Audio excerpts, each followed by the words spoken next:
Hola, diputado, ¿cómo le va? ¿Cómo está?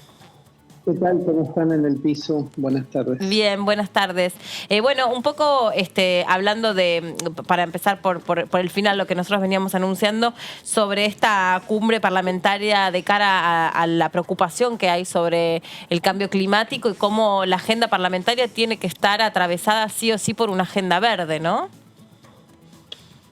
Y esto nos va a dar calidad institucional, nos va a colocar dentro de los foros de conversación que hay en el mundo sobre el cambio climático, la conservación del planeta. Yo creo que ha sido muy buena también la participación de Sergio Massa como expositor en el G20, llevando adelante una propuesta muy importante de canje de pasivo económico con acreencias ambientales, lo que nos coloca como país con un destino de incremento de la legislación de protección de nuestros ambientes. Ahí nombraban ustedes la ley de humedales, que está pendiente y para la discusión, así que creo que la Argentina ingresa a la comunidad internacional tratando de liderar como potencia emergente del Cono Sur, con una agenda muy, muy importante de medio ambiente y preservación de la casa común.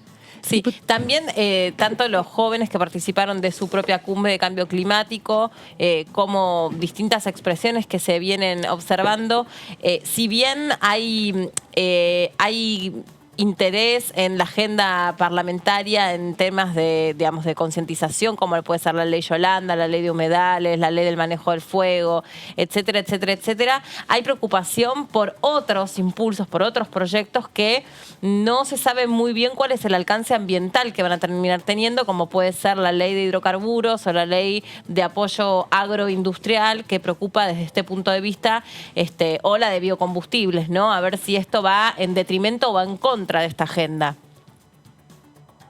Bueno, es muy importante la sustentabilidad. Todo desarrollo económico productivo tiene que tener una base sustentable, estar de acuerdo con la legislación previa, con los compromisos internacionales y con la política de integración al mundo que tiene la República Argentina. Todo es una caja de resonancia, tenemos que estar muy atentos, no generar pasivos ambientales.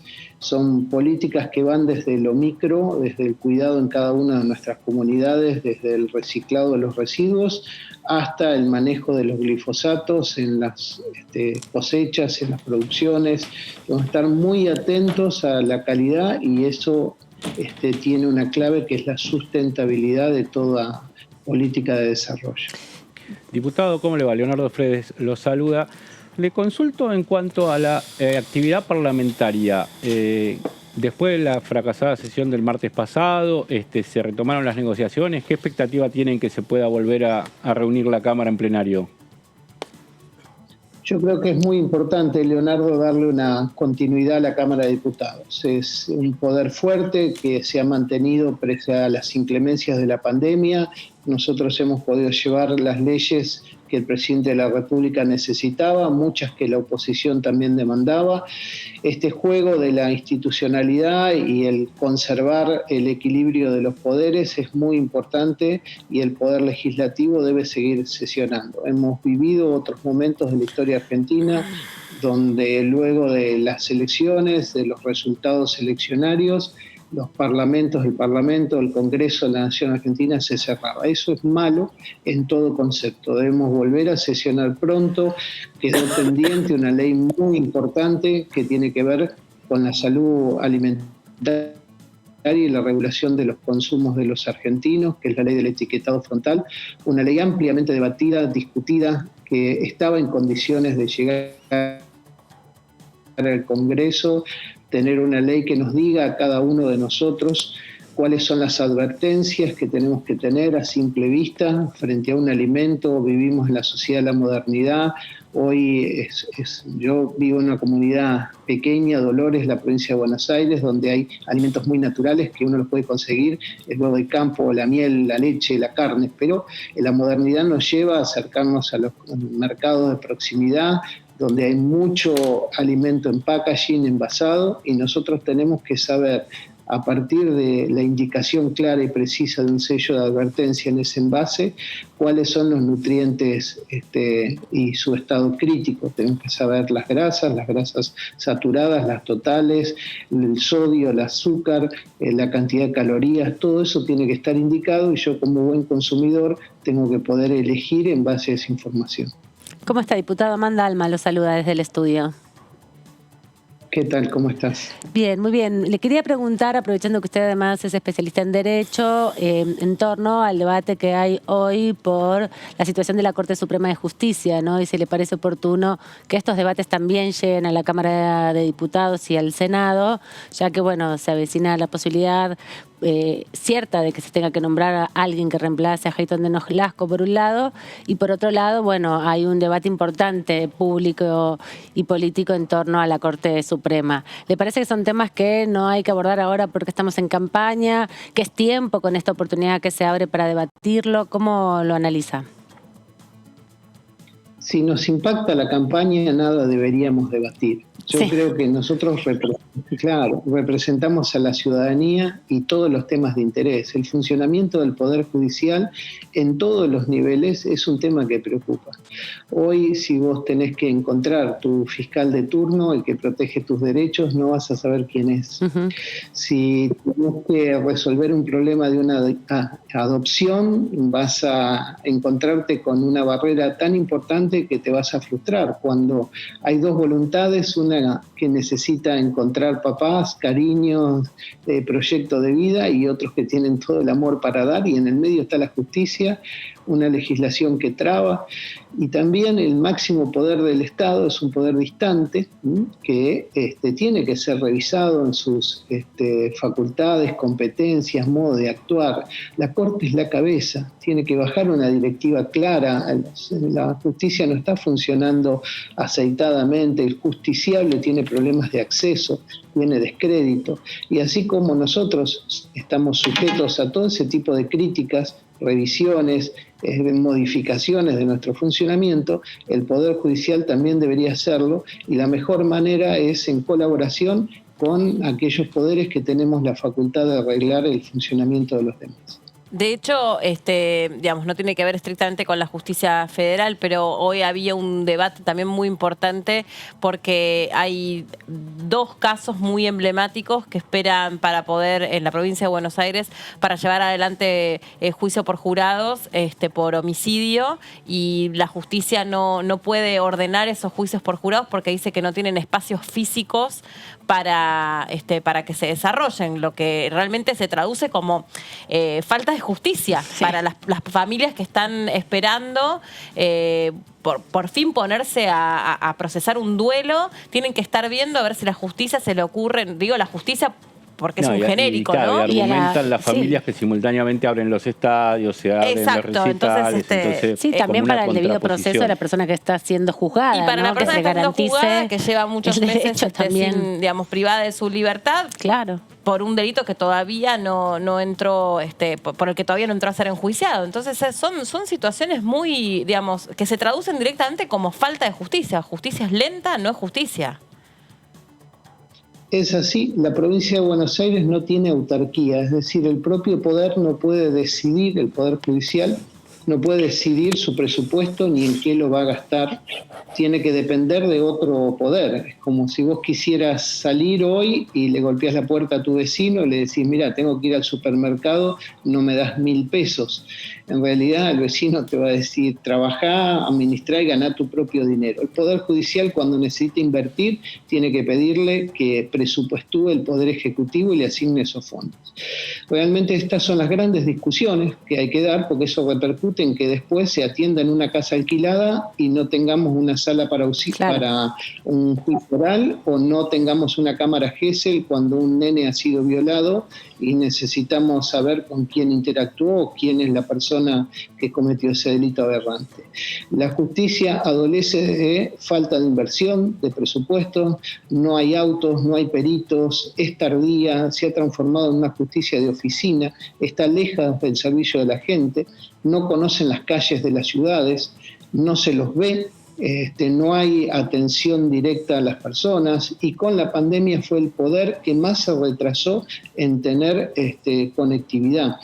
Hoy encontrar un juzgado, poder dejar un escrito, una petición de cualquier naturaleza, es una carrera de obstáculos, frustra a los abogados, frustra a las personas que están detrás de los abogados y sigue rompiendo los pilares de confianza de un poder tan necesario como nada más y nada menos que el que administra la justicia. En el presupuesto hay un incremento año tras año al Poder Judicial, y es la Corte Suprema Nacional y también las Cortes Supremas Provinciales las que administran los recursos, porque muchas veces ese volumen de dinero no se ve reflejado en la forma en que se administra la justicia, ¿no? Justamente en los horarios, en los lugares para las atenciones, en las audiencias, en la tecnología. Hay juzgados, bueno, aquí en la Ciudad de Buenos Aires, que uno va y están en condiciones paupérrimas de funcionamiento, sí, ¿no? Sucios, y atrasan aparte, lleno de papeles, ¿no? Claro. O sea, no está modernizada la justicia. Lo mismo dicen, por ejemplo, los jueces de ejecución penal. A veces toman decisiones que están ajustadas a derecho, pero porque revisan papeles por encima, no tienen tiempo para entrevistarse con los criminales, a los que en tal caso tal vez sí les corresponden determinados beneficios, y se pierde, ¿no? Como si la justicia estuviese totalmente distanciada de la ciudadanía, en definitiva. Es así. Hoy la justicia sigue siendo del siglo pasado, es una justicia de papel. Si un incendio tomara cualquier edificio de la justicia, desaparecería la historia, desaparecerían los casos, no quedaría nada. Hoy la justicia tiene que entrar al mundo de la conectividad, la virtualidad. Vos te podés comunicar conmigo a través de un WhatsApp y yo te respondo inmediatamente. El fiscal también debería poder hacerlo con la víctima, quien podría consultarle el estado de la causa, y eso no tiene que asustarnos. Vamos inexorablemente a esos procedimientos. La inmediatez, que es el contacto directo, hoy se puede hacer con una sala virtual de chat, tomar a los testigos, verlos, el juez de la Cámara, apreciar casi en tiempo real lo que dijo un testigo viendo sus expresiones, sus microexpresiones, si estaba mintiendo, si no estaba mintiendo, si estaba dentro de la audiencia, si estaba afuera, si estaba siendo asistido, todo lo que nosotros vemos en la presencialidad. Hoy el mundo de la virtualidad nos puede dar un suplemento importante y nos aleja del mundo del papel. Sí. Ahora, no, porque del Frente Renovador siempre tuvieron una visión más de apoyo a la víctima, de que la víctima no tenía por allí lo que usted dice, el acceso, la facilidad, los derechos de poder estar al tanto, enterarse, poder interactuar en los casos de los juicios. Y ahora desde el gobierno, y llevando casi 2 años, ¿creen que pudieron introducir esa agenda, más allá de que son una coalición de gobierno, ¿no? Que se pudo introducir esa agenda que manejan más o menos desde 2013 cuando se crea el espacio? La Ley Nacional de Víctimas es de autoría de Sergio Massa. Es una ley vigente en la República Argentina. Empezó lentamente a cobrar sentido dentro de la praxis de la justicia. La víctima es el olvidado, el sumergido, el que no se tiene en cuenta, el que no se lo notifica, el que no se lo escucha. Es un cambio cultural, pero estamos en las postrimerías de un cambio de época. Ya no es solo un derecho que asiste a quien ha cometido el delito en cuanto a colmarlo de derechos, sino también el proceso cobra sentido porque hay 2 partes. En algún momento se produjo un encuentro fatídico entre la víctima y el victimario. El derecho penal, la existencia misma del derecho penal, de los tribunales, de toda la praxis, surge de ese encuentro fatídico, en que uno lesionó al otro. La víctima es tan presente y debe ser tan considerada como aquel agresor que llevó adelante el daño o la lesión. Por eso esa agenda ha tenido un reflejo en la provincia de Buenos Aires. Este año se aprobó la Ley Provincial de Víctimas y así esperamos que cada una de las provincias sigan acrecentando derechos de protección de realidades que existen y de personas que han sido invisibilizadas o mal gerenciada en su representación, porque un fiscal que tiene 500 causas en un turno no puede atender a 500 personas con toda su potencia y toda su capacidad. La víctima tiene que tener su propio abogado, tiene que tener la posibilidad de que sus derechos sean atendidos, porque mañana cualquiera de nosotros podemos ser esa víctima. ¿Cómo está funcionando la relación entre la Comisión de Justicia y el Observatorio de las Víctimas, que entre otras cosas siempre planteaban esto que usted está destacando, ¿no? Muchas veces se enteraban ellos por los medios que los victimarios estaban gozando de algún beneficio o que estaban, qué sé yo, por la calle. Me acuerdo patente el caso de la familia de Matías Berardi, este chico que había sido secuestrado y después lamentablemente asesinado en el intento de escape de sus secuestradores. Se enteró la familia de Matías Berardi por nosotros, por los periodistas, que estábamos contando que le habían dado un beneficio de libertad condicional o alguna salida transitoria al que había sido uno de los integrantes de la banda que lo había secuestrado. Y ahí empezó todo este reclamo, ¿no? Dramático, por otra parte, porque nada debe ser más tremendo que ser una víctima donde uno dice, ¿y somos el último orejón del tarro? ¿Nadie se le ocurrió del servicio penitenciario informarnos o contarnos que tal o cual había salido? ¿Cómo se está dando la relación con el Observatorio de las Víctimas, para retomar la pregunta? ¿Y cuáles son las inquietudes más importantes que hoy por hoy les trasladan a ustedes, a los legisladores?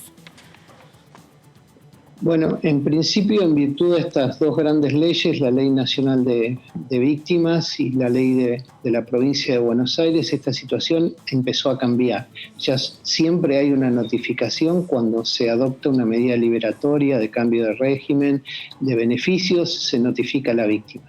Después la víctima tiene derecho a ser oído. Si está presentada en el expediente, puede ser consultada. No es parte, es decir, no puede apelar esa decisión, pero sí puede manifestar lo que desea respecto a si le parece justo, injusto, incorrecto lo que ha sucedido. El Observatorio de Víctimas pertenece hoy en su funcionamiento a la Cámara de Diputados de la Provincia de Buenos Aires. Está trabajando muy bien en la creación de protocolos, en articular estas conectividades y en trabajos muy puntuales.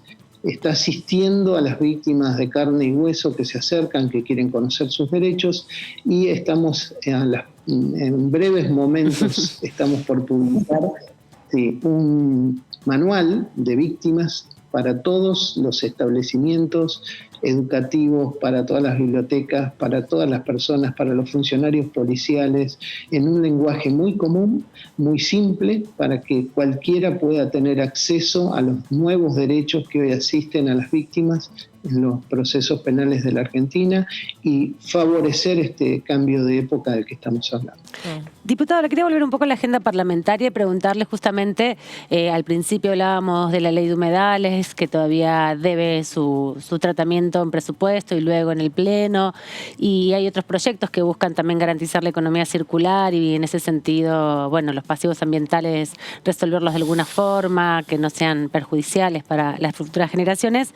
Preguntarle sobre los delitos ambientales, ¿no? Que es una dinámica o un área del derecho todavía que está muy poco explorada en Argentina. ¿Cree que se está empezando a dar un cambio de paradigma respecto a esto, que se puede ir incorporando, por ejemplo, con lo que pasó con la ley de atención al fuego, justamente en relación a estas modificaciones que se le hicieron al proyecto justamente para garantizar la continuidad de los cultivos o la continuidad del fin productivo de aquellos territorios que padezcan incendios? ¿Hay ahí una mirada que se va incorporando inevitablemente a la Argentina? Es muy buena tu pregunta. Nosotros tenemos un Código Penal que tiene 100 años de antigüedad. Sí. Todos estos nuevos criterios, estas nuevas protecciones, no están previstas con la dinámica y con la actualidad que tendrían que tener en el Código Penal. Pero no es solamente una acción de corte punitivo, no es una acción que solo debe estar prevista en el Código Penal. Esta es una batería de acciones que empiezan desde acciones tan participativas, directas y concretas como una ordenanza municipal. Una ordenanza municipal puede prever, por ejemplo, la clausura parcial de un basural a cielo abierto. En esa clausura parcial empezar una acción de remediación y disponer, sí, sanciones de corte administrativo y de reclamo civil eventuales para todos aquellos que han generado pasivo ambiental.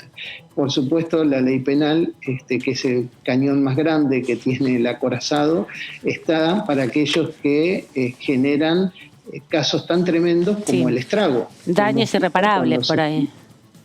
Daños irreparables. Cuando toda nuestra legislación del estrago es una legislación vetusta, que no está actualizada, incluso quienes liberen un patógeno, una toxina, o quienes alteren o muten algún tipo de elemento que hoy se esté utilizando confinado en un laboratorio, pero se lo esparza. Los desechos tóxicos, por ejemplo.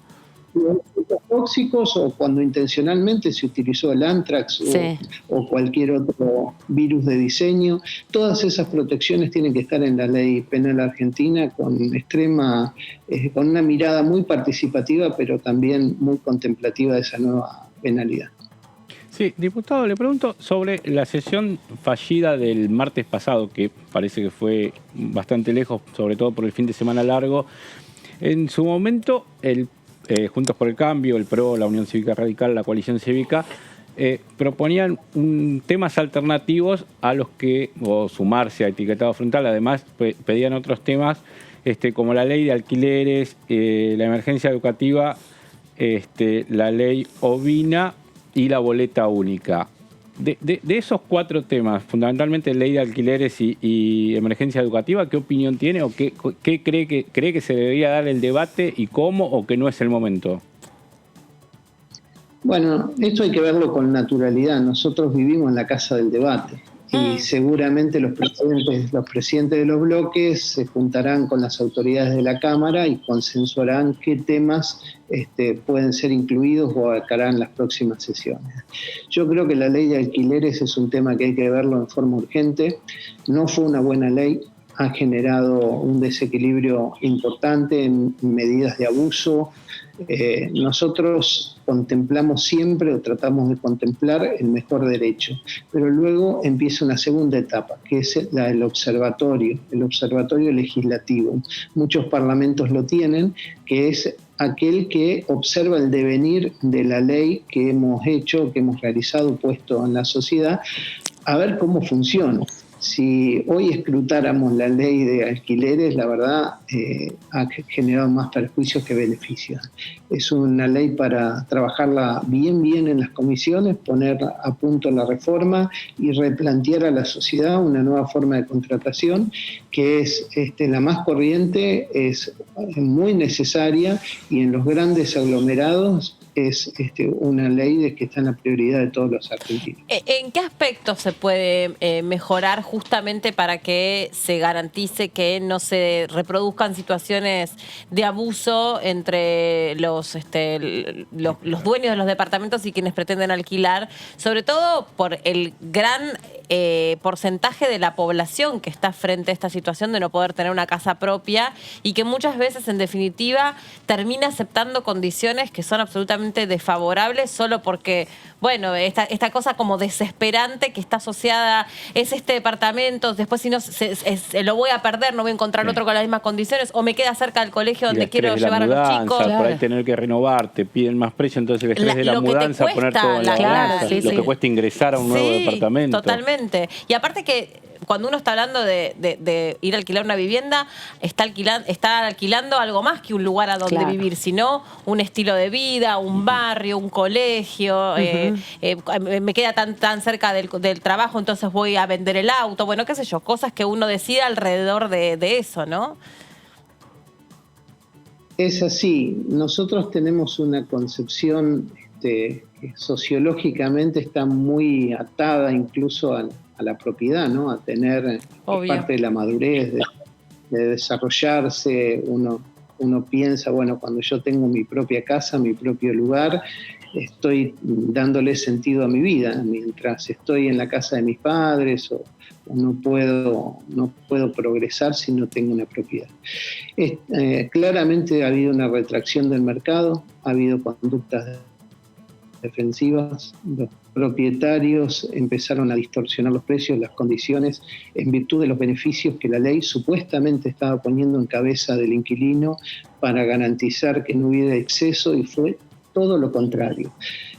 Acá va a haber que convocar a las cámaras, hay que dar un sano debate nuevamente, ver la realidad actual y empezar una fuerte reforma que creo que no se va a votar en una sola jornada. Esto requiere lo que en las comisiones se llaman citaciones de especialistas. Hay muchos especialistas que podrán dar su mirada en cómo mejorar esto. Diputado, pero se discutió durante 2 años el proyecto, ¿no? Hubo una primera discusión en 2016, hubo durante 2 años una larga discusión con muchos invitados. De hecho, el proyecto original, que era mucho más sencillo en un punto, se complejizó. Y aquí la respuesta, la verdad, ha sido, digamos, desfavorable en definitiva para los inquilinos. Yo llevo 20 años discutiendo con mi inconsciente en terapia y tampoco avanzo, ¿eh? Bueno, pero vos por lo menos tenés ahí una disputa personal. Acá también se entendía que regular un mercado como este, que además está tan volcado a la especulación, sobre todo en las grandes ciudades, vemos cómo proliferan los edificios que están vacíos, en definitiva. Hay una distorsión también del mercado inmobiliario en términos de lo que se ha construido históricamente, ¿no? Entonces ahí hay un problema grave, en definitiva, que les va a llevar resolverlo, como bien dice usted, pero la ley fue discutida mucho tiempo. Sí, pero el resultado en la praxis no fue bueno. En el laboratorio se discutió, parecía correcto, pero en el ejercicio la ley no funciona bien. Los ingenieros dicen, o los arquitectos dicen, hay que equivocarse en la maqueta y no en la realidad. Está bien, claro, una buena metáfora esa. Menos mal. ¿Y hay otras leyes que hayan corrido la misma suerte que esta, por ejemplo, la de la ley de alquileres, que se haya discutido mucho, se haya pensado mucho alrededor de todas las variantes o las vertientes que puede ofrecer, y que después en la práctica haya sido una ley infructuosa desde el punto de vista de lo que pretendía subsanar? La verdad habría que buscar, seguramente habrá, no en la medida del impacto de esta ley, porque hay muchísima gente que no tiene vivienda y que quiere acceder a alquilar. Seguro. Y muchos propietarios que tienen una inversión o es su sustento de vida, el alquiler. Entonces liga dos relaciones muy presentes en la vida cotidiana. El impacto es muy fuerte, por eso se necesita una corrección. Sí. Bueno, en eso que decís vos y un poco conectándolo con el tema anterior y aprovechando que Gutiérrez viene del derecho penal, siempre se le achaca eso a las leyes de agravamiento de penas o de inimputabilidad. Siempre está ese debate. ¿Sirven, no sirven? Aquellas famosas leyes Bloomberg, por ejemplo, dijeron, sí, se lograron, pero no tuvieron su cometido. Un poco por el derecho penal se puede dar esto que pregunta Melina, ¿no? Yo soy de la idea de ser mucho más efectivo en el cumplimiento de una política. Por ejemplo, la ley Bloomberg no tuvo el efecto que se esperaba. Sin embargo, si nosotros hubiésemos dado una consigna muy importante a las policías de nuestro país, a las policías federales y provinciales, de ir a buscar las armas en las manos de los delincuentes, y nosotros controlamos y gerenciamos desde la fase ejecutiva, desde la administración, ese proceso, hubiésemos tenido un mejor resultado. Esto es así, a la mañana temprano, en una dependencia policial cualquiera, se da la orden del día. Se da la consigna sobre la cual se va a trabajar. Hay un oficial de calle que es el que va a salir con esa consigna y tiene tercios que son funcionarios de policía que están de turno que van a cumplir esa orden directa. Si yo como funcionario político de cualquier ministerio dispongo una orden ejecutiva de que hay que ir a buscar las armas que están en las manos de los delincuentes, porque considero que el delito está incrementando en su violencia y que hoy acceder a un arma de fuego es una moneda corriente y que yo como Estado quiero cambiar esa política, a las 10 de la noche yo tengo que tener un resultado. Yo di la orden a las 7 de la mañana. A las 10 de la noche voy a buscar el resultado. Si ese resultado no está, podrá no estar un día, pero el segundo día el que no está más es el comisario. Entonces yo lo que creo es en la política ejecutiva más que en el final tardío, que es una ciencia del después, como es el derecho penal. Sí, y ahora hablando de todo esto, ¿no? De política criminal, de todas las cosas que hay que hacer justamente para ir atacando los problemas que más preocupan a la gente, uno de ellos es el avance del sicariato en la provincia de Santa Fe, del narcotráfico. Hemos hablado mucho, pero en realidad lo hemos hablado mucho con diputados de esa provincia. Pero esto tiene que ser un compromiso de todos, de todas las fuerzas y también de los diputados, porque seguramente haya algo que se pueda hacer o aportar para por lo menos poner un poco más contra las cuerdas a estos tipos que se sientan en el contexto de un juicio con cámaras en vivo transmitiendo esas situaciones y amenazan. O sea, son los dueños de la provincia. Yo comparto tu reflexión. Hay que tener una acción legislativa y ejecutiva respaldada por el consenso de todo el arco político. Esa es una decisión de Estado. Hay decisiones en temas que no admiten ningún tipo de diferencia. Es el sicariato, el crimen organizado, el narcotráfico son el antiestado. No pertenecen a ninguno, no tienen la camiseta ni del Frente de Todos, ni de Cambiemos, ni de la izquierda, ni de ningún espacio político. Son confrontativos porque viven en el vacío del Estado, suplantan al Estado. Claro, o arman un Estado paralelo. Sí, y hacen sus acreencias y sus negocios en la falta de Estado, trabajan con la vulnerabilidad de la gente. Hoy el sicario es el que cuida la rentabilidad de esos negocios. El sicario se forma. ¿Cómo puede ser que un pibe en una barriada pobre, con indumentaria, ropa y comida salteada, tenga en su mano una pistola que vale $1.500? Uh-huh. Alguien le puso la pistola en la mano y alguien le dio entrenamiento paramilitar. Hacen tiro instintivo, es un tiro que es un acto reflejo, es una extensión de sus manos. Tienen una gran habilidad para disparar, pegan en la zona alfa, que es la zona que involucra los órganos vitales. Todo eso alguien tuvo la intención de formar un soldado. Hemos visto la presencia, incluso en la provincia de Buenos Aires, ya de mareros. Los mareros, las maras salvatruchas, ¿sí? Toman los chicos antes de los 14 años de edad para generar la absoluta fidelidad, y son los sicarios, los cuidadores de la ruta y los cuidadores de los puntos de venta, del tránsito y del acopio de la mercadería. Están muy atentos a estos fenómenos. Estos fenómenos atentan, luchan contra el Estado de Derecho, es decir, atentan contra nuestra forma de vida. Esto ya está puesto en marcha, esto que usted está diciendo es gravísimo. ¿Esto ya ustedes lo han observado que está organizado en la provincia de Buenos Aires? En la provincia de Buenos Aires hay registros de la presencia de las maras. Santa Fe, lamentablemente, tiene un avance tremendo en la organización de nodos del narcotráfico, con todos los roles perfectamente asignados. Esto requiere una política federal muy activa. El ministro ha tomado decisiones de movilización de las fuerzas federales. Sí, estos delitos requieren una forma muy compleja y diferencial de investigación, donde hay que trabajar mucho la inteligencia criminal. La inteligencia desactiva y localiza, y los grupos especiales desafectan, con una justicia muy involucrada, muy valiente. Acá hay que preparar los fiscales del narcotráfico con una preparación completamente diferente, y se requiere también que nuestras fuerzas de seguridad, los grupos especiales que van a trabajar en desarticular estas organizaciones, tengan unos resguardos en su formación. Hay que tener una formación por vocación y por rectitud muy fuerte.